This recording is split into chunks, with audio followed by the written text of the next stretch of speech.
show. We are all over the social media. We are on YouTube. We are live, guys. It's Monday.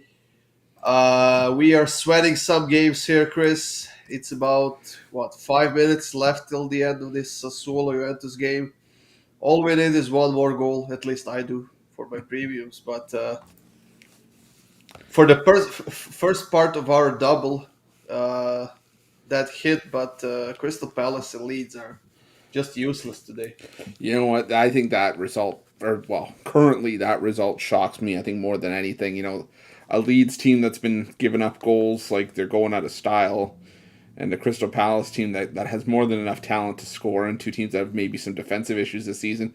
And of course, we would pick that game and it would finish. It would be 0-0 in the 76th minute. So Yeah. it's just one of those days. Yeah, let me see the stats real quick. I mean, not a lot of shots on target, only four in total. Uh, we've seen stranger things happen, but not sure we could expect both teams to score in the last 15 minutes of the game if they haven't scored until now. It'd be nice, though. Oh yeah, for Even sure. even one goal from Crystal Palace would give me a hit on one of my previews, but I don't know. 50-50 ball possession, 10-8 in favor of Palace in goal attempts, 3-1 in shots on goal. So I don't know. Yeah, I could also use one more goal from Sassuolo and Juventus, but it's a pretty open game. I just can't believe nobody can score in this second half. Three shots on target from Sassuolo in second half, two from Juventus, and Sassuolo is being dominant in this match. This is the kind of game that we did talk about, and this is the kind of game Juventus just scored. There we go. I was gonna say that Sassuolo is being dominant with 63% possession, seven shots on target, 20 shots in total, and then Juventus scores the second goal. That's crazy shit. It's one of those things that it's inexplainable, but it's football for you, I guess. And the player who scored, I haven't heard of over the last few months, to be honest. Moise Kean has scored a goal for Hey, Juventus. easy! Don't disrespect Moise Keane. That's a former Everton player. Yeah, that's why they are where they Shh. You're really trying my patience today. Holy. are. We just started, Yeah, we Chris. just We gotta started. what? We're what 5 minutes into our show, and you're already doing my We head got in. about 25 minutes left to the show. That's if you live that long. What are your thoughts on some of the yesterday's results, Chris? You know what? I hit two. I was gonna hit two of my draws yesterday, but AC Milan had other ideas. But that Bologna Udinese game, a nice payout. But man, I'm just trying to pull up some of the scores, but those are the ones that kind of stuck out to me. The Everton game, put up a valiant effort. The first half finished in a draw, but at the end of the day, it was not meant to be. And now all of a sudden, I'm seeing Everton favored to be relegated. Like, come on. Yeah, well, they are in the relegation zone They're right in the now. relegation zone, but they still got a game in hand. I'm sorry, but Burnley. Yeah, People are saying Burnley has the easier schedule of the two in the last, the last 5-6 games of the season. I strongly disagree. I get it. Everton hasn't made life easy for themselves, but yeah. you put those schedules side by side. I think Burnley has the far tougher schedule. It's gonna be a tight battle. It's gonna be more exciting at the bottom of the table than at the top of the table, almost. Yeah. Oh, You know what? I was gonna say bet your Uh, bottom dollar. If Everton get relegated, I'm gonna go on a hate spree on Burnley next year. I'm gonna play against them every game. I'm gonna bet on them to go 0-38. that'd be an interesting season. Any Burnley fan, if you're a Burnley fan, I'm sorry, but don't at me because you're just gonna get ruined if I have anything to say about it. Yeah. Uh, I know you think that the biggest surprise of yesterday for me was Barcelona I was losing at gonna home, say, and it was one of the bigger ones. But the bigger one was Empoli losing to Napoli after leading 2-0. three They second half, lost 3-2. Three second half goals from Empoli in that game.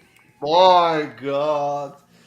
The team that hasn't beaten anyone in 17 games makes the biggest turnaround of the season. So stupid. Yeah. We'll see. Okay, there are certain things that you can say like, okay, well, that was a bad call. Whatever. That was a game where everything was probably analyzed correctly, capped the game right, and that's just where the human element takes over. And all of a sudden, very few people would predict that Empoli would have made that comeback. And the people who did Yeah. predict that Empoli would have made that comeback didn't take that bet seriously. I guarantee it. No, definitely not. I mean, come on. Napoli used to be the best defense in the league. That defense is long gone, but being 2-0 up against the team that hasn't beaten anyone in 17 games and lose with goals in. When did they concede it? They conceded goals in There were two in the last. 80th, Yeah, 83rd, and 87th minute. yeah. That's a collapse. That's not a comeback. That's a collapse from Napoli. Unbelievable. The other thing, yeah, well, I mean, the thing that surprised me yesterday, and not necessarily surprised, but just when you look back at the scores and see, wow, okay, maybe those were two results that I maybe didn't expect. The one that was I wish that I had watched more of, and Goran messaged me when this game was going on, was New York City FC and Toronto FC. I know MLS sometimes gets a bad rap around these parts, but wow, what a game that was. 5-4. Man, that was a crazy, stupid game. And I'm watching the first half and 1-0 Toronto, 2-0 Toronto, one goal taken away from New York City, even though I don't know why, to be honest. I wasn't really paying attention why it was taken away. Then they scored just before halftime. I actually had that game as a preview with both teams to score in over 2.5.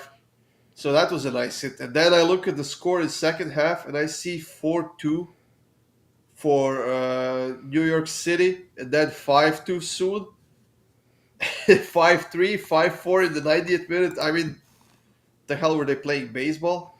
I don't know. Well, you don't talk about that. What about Nantes and Bordeaux? 5-3. Jeez, man. The a result Some that crazy games, yes. a result that Bordeaux I think sorely needed, being 19th in League One, and you go from 2-0 up early in the game to giving up 5 second half goals. Yeah.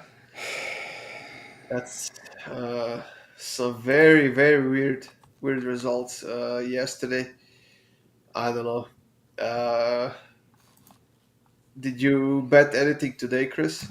Not soccer. I was thinking about putting that bet in on Sassuolo and Juventus, both teams to score, but then my price jumped like when over the course of the morning, so it eventually jumped to a spot where I didn't want to put a bet on it. I'd figure it was a worthy play, but again, the value wasn't there for me at that point. And Leeds Crystal Palace, I'm glad I didn't put a bet in on that game because it's just like I said, it's just absolutely going the opposite of how I Yeah, thought it would go.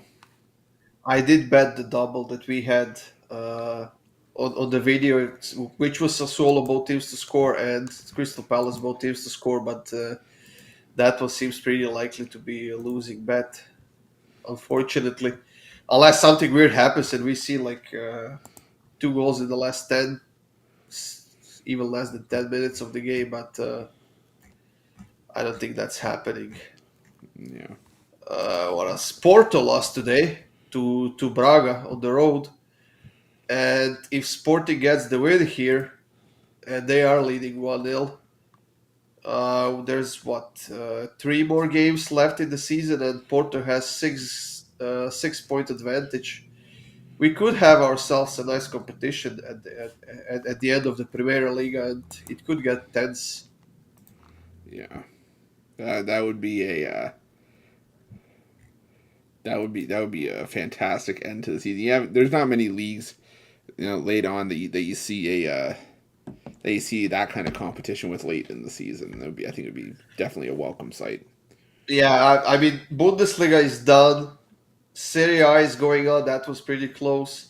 League One is done. It has been done for a while. EPL, we have a nice competition going on. La Liga is done as well. Uh, Not sure what else we got going on. I know that I don't usually bet or post previews on the Croatian First League, but we have a pretty nice competition in that one. There's like 3 or 4 teams still have a decent chance of winning the title. And last week, the number one team lost to team number three, and then this week, the team that lost last week has won, while the team that has beaten them has tied their game. Like there is no team that can really get ahead in that league and kind of get some maybe 6 point advantage or whatever. So it is quite exciting for the first time after I don't know 10 years or so because Dinamo Zagreb has won like 10 titles in a row, Yeah. even more. But now they actually have 5 point advantage over Osijek, and Hajduk is third with 63 points. So it might be an exciting end of the season in Croatia as well. Yeah. I was gonna say, did you hear the one about the Hajduk fan who didn't want to be in a bar full of Dinamo Zagreb fans? He, No. he split. Sorry, soccer humor. Yeah, If there was ever a soccer dad joke, I think I might have just made the first dad joke out of the Croatian First League. if that actually happened, I'm sorry to say that poor guy would probably be in the hospital right now. Ay, ay, ay. Okay, well, Yeah, way to take my innocent dad joke and just turn it really really dark. just the reality of Yeah, I know it is. I know. Eastern European football, Middle Eastern European football. Oh man. Okay. Uh, well, Chris, we got a big Champions League matchup tomorrow. We are starting with the semifinals. Liverpool, not Liverpool. Manchester City and Real Madrid are facing off tomorrow.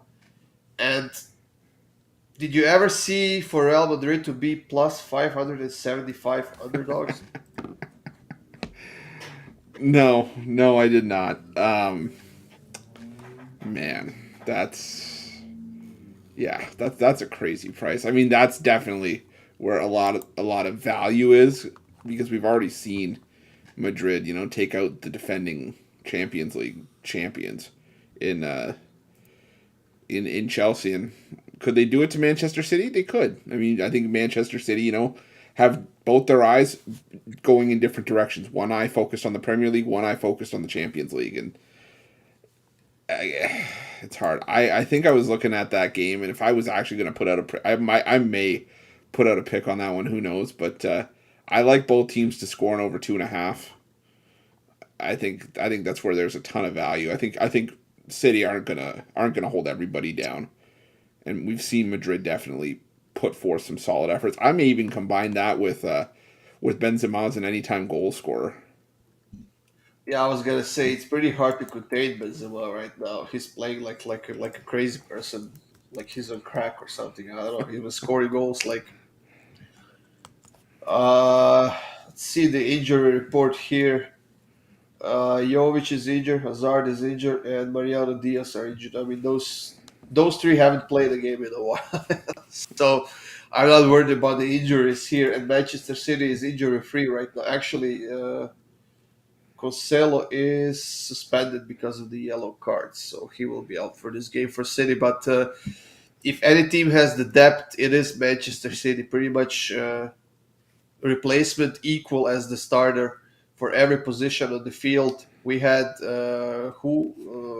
Gabriel Jesus had a Four hat goals. trick and 4 goals and an assist in that game in the EPL. So I would expect he would be in the starting lineup. I mean, how do you not put a player after that performance in the starting lineup? To be honest. Simply, they may not want to because he's already. I think he said he wants to leave. Oh, is he? I think he said he wants to leave because of the impending move for Holland. Oh, well, I'm sorry. How can you compare yourself to Holland? Oh, I'm not saying. I know. I'm not saying he can. I'm just saying No, that's no, why. no. Yeah, I'm saying yeah, how can he himself compare himself to Holland? yeah. I don't know In what in in what what universe. universe? Yeah, no, and I'm with you there. But yeah, that's weird because I'm pretty sure I read somewhere that he wants out of he wants out of City because of Holland's move coming in, and he won't get any time on the pitch. Uh, I don't know, man. I'm looking at the prices here. Minus 215 on City. Over 2.5 at minus 148 might not be a bad bet. Maybe first half goal. Let me see what's the price of that. What if I could tell you that you could get a bet boost on Kareem Benzema as an anytime goal scorer at plus 275? Holy crap. Right. That's a wow. Uh, a goal in the first half is minus 360. Jeez. I don't know.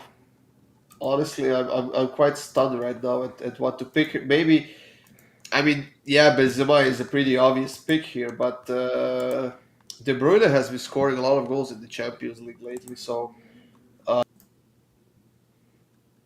do you think?